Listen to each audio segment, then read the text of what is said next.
let's get in here first so we can see what needs to get tackled first. I'm just going to start it.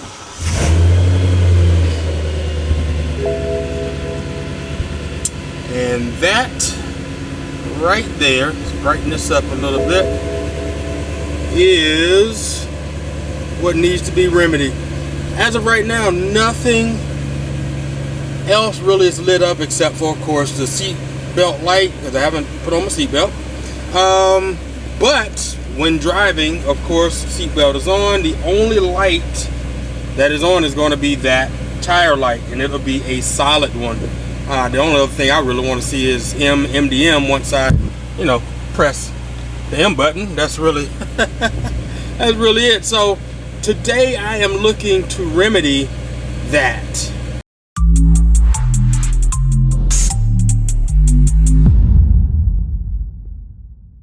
So welcome back to another episode here on Your Auto Enthusiast. I am AB.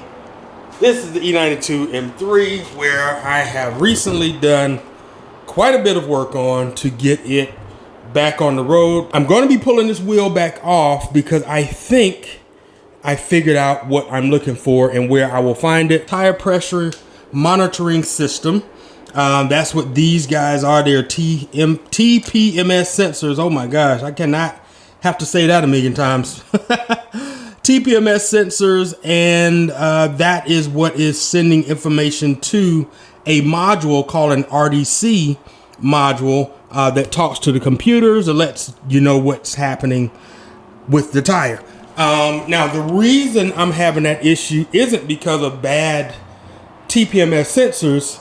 It is because I don't have the sensors in the front wheels. Long story on that. A couple of years ago, I had found out I had a bent competition wheel, which is this one right here. That is going to be some kind of, I don't know what I'm going to do, some kind of art piece I'm going to use that for, table or whatnot. But as you can see, the barrel is bent there. Didn't seem like there was going to be much I could do. I could pay some money to try to fix it, but then that may not remedy the issue. So I ended up buying this right here from M Parts World, another OE part or genuine part, the M359 competition wheel, or if you ever hear ZCP, that's that wheel. So I've had the full setup, but in the interim of having that, before I even bought that wheel, I was fortunate enough to find someone selling a decent set, a very good set really, of Apex EC7 wheels. I actually was looking to buy these brand new. Found them for a fraction of the price. He was just trying to get rid of them, and voila, I have them. However, when I went to get the TPMS sensors, or to get the tires put on, the technician doing the work just really didn't know what they were doing. So I ended up with the rear tires still having them installed. He had difficulty getting this off of, whoop, I can't focus. There we go. Okay, let's try it again. Yeah, he had difficulty getting these off of the front competition wheel. So once I got them back to the garage, I took it off myself, reassembled it, and they should be good. The idea was to get them back, get them back on the front wheels.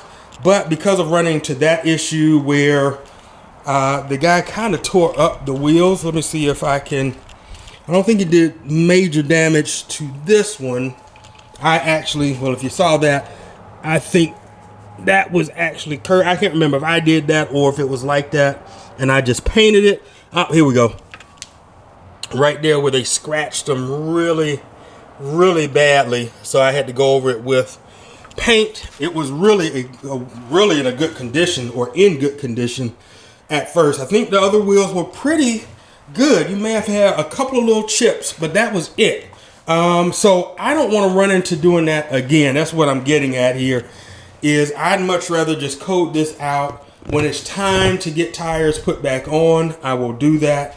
But I just don't want to run into dealing with that again. So put that down for now. The other part to that is cost. Of course, I'm gonna have to pay to have that done. But there is the auto skill shop that I have found in Austin that if they have a machine, I'm sure I can do it myself.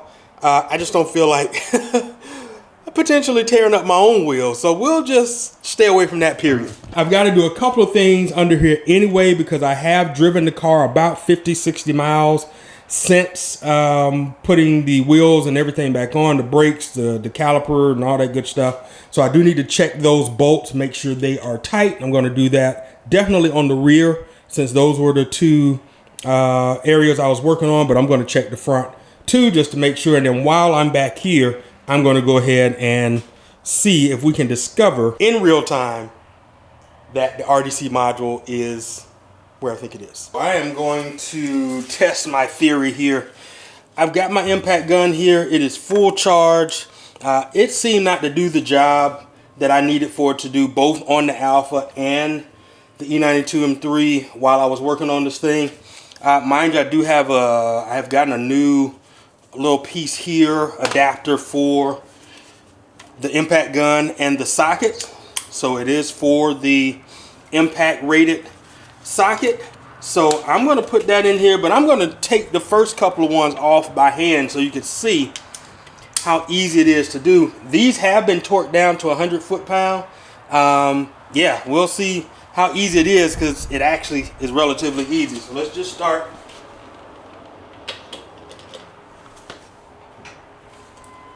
One, two. All right, not hard at all. Now we're gonna try with this. I'm gonna be surprised if it does it. Make sure I'm going the right direction. All right, let's see what we get.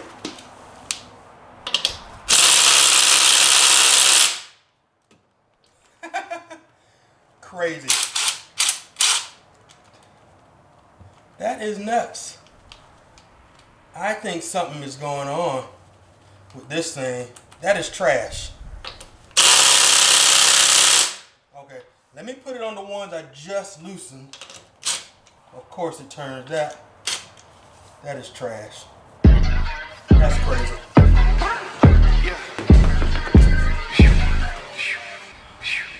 This is not an OE part.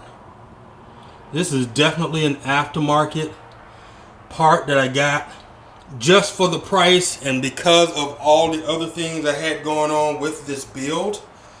Now that I'm not doing the coilovers, at least for a while, I'm probably going to go ahead and get either the genuine or, man, I forget, the Zimmerman rotors. That's terrible. I mean, that rust is on there, and it's even on the other side.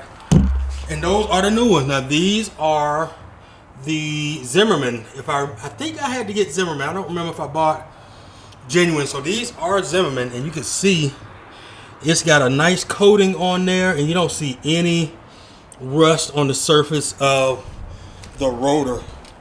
Same on this side. See if I can lighten that up. Same thing, no rust. But you go over here to the rear one, terrible. That is terrible. So, you know, the last episode I talked about cutting costs with going with OE parts versus genuine. Here is what happens when you go with an aftermarket product. That's not something I thought was going to happen. That is terrible. I don't like that at all. And this is after driving it. Most times when you get rust spots after like washing the car or it's been sitting, you know, that comes right off.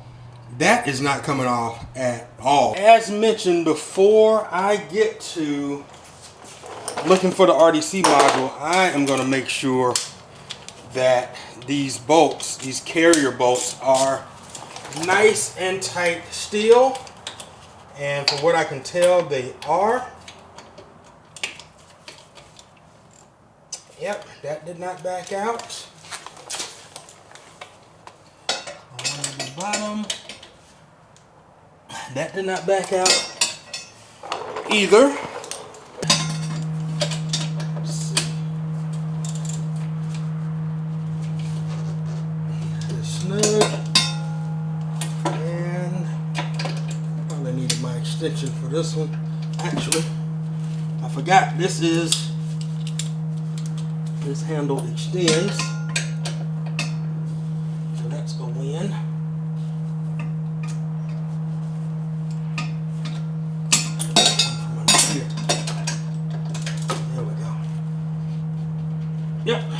snug. So, that's a win.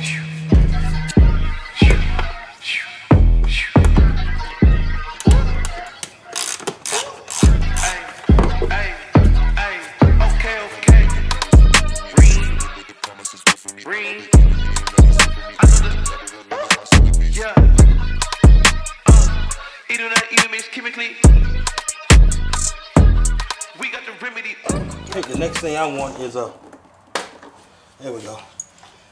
Next thing I want is a tool chest, like a tool drawer. I'm gonna have to make some room. I'm talking about doing it in here. I need more room. And actually, come to find out,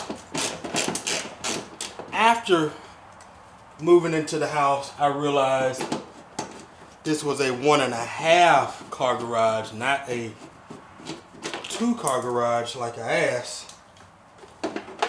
So that was a miss on me, because it actually said it on the floor plan. So I missed that. But now I know. I didn't even know there was such a thing. That's a 1.5 car. Sheesh. Now I know. So the next house, when it's time for that, will be for more than 2. How about that? Oh, nope. Not done. Got another 10 up here. One thing that'll save yourself from tearing something up or breaking something, if you get a lot of resistance, it's probably for a reason. And I think I've done this enough now that you know when you're getting a decent amount of resistance from something. You just know it should be a lot more pliable or easier to maneuver. Even if you got to pull at something, you just can tell where the pressure points are when something's still intact. So got everything there. Got the one there. Is there one under here? No, just here. All right, I'm just going to start from where I know it should be loose. Make sure there's not one inside here somewhere. Okay, should be good.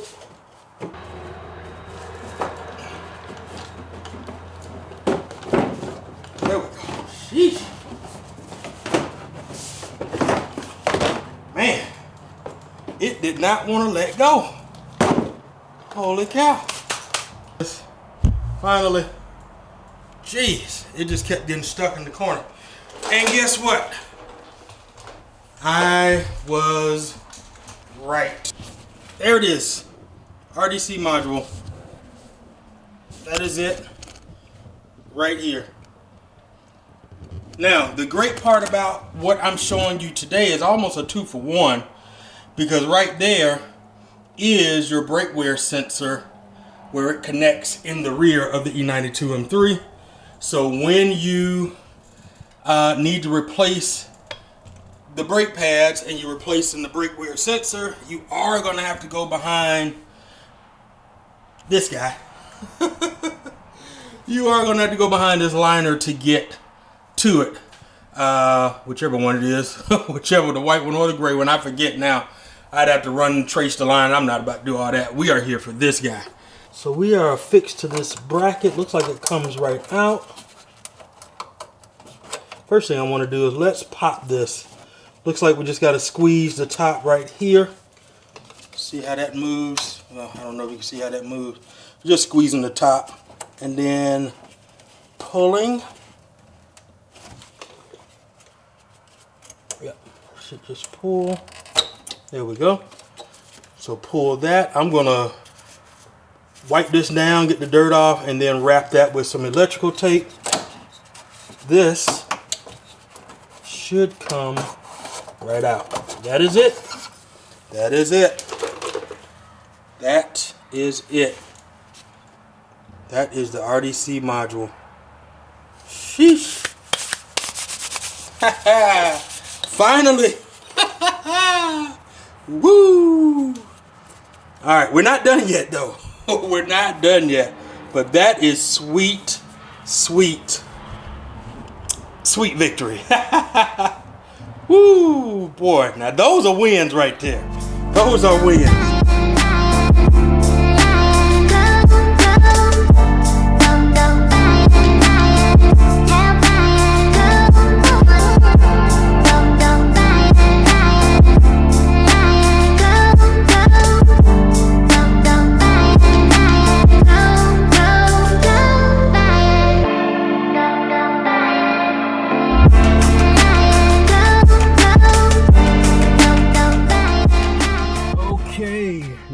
It is time to get this going.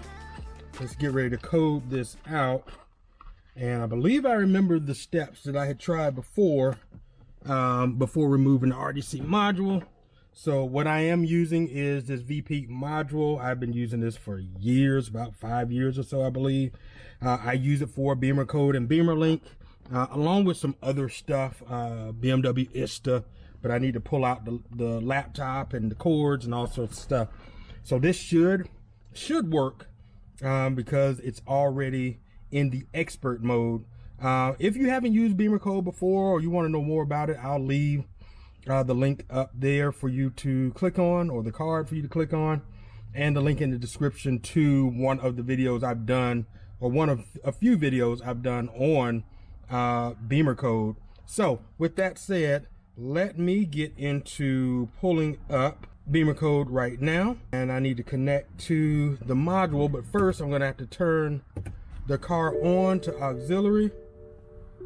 I'm going to connect to the module.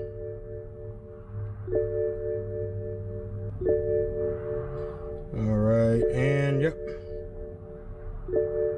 actually look a little different. Haven't used it in a while, so interface looks a little different, or at least the program itself. And moving pretty fast. That's good. All right, so we are going to go into, I want to say we're going to an instrument cluster. I believe everything that we need to touch is going to be RDC, or it will start with RDC, and we want to make it inactive so that we don't see any more lights from the TPMS module like I'm seeing right now. So I am believing I'm going to have to go in expert mode. I am. Yes, we're going to continue in expert mode. And check control alive is definitely one. There's RDC alive. Says active, we're going not active.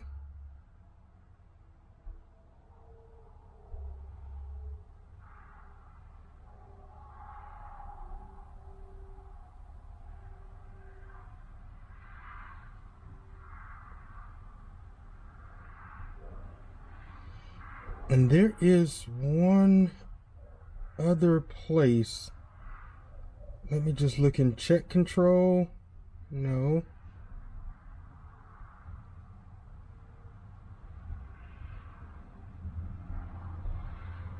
RDC dip switch? Oh, display switch. Okay. I said dip switch. RDC display. All right, we're knocking that. That's not active. All right, so we're going to code.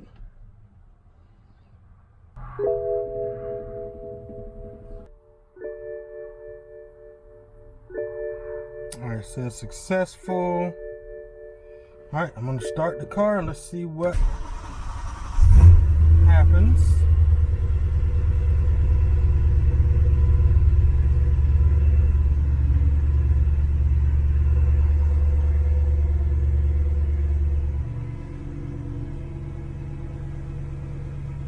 Okay.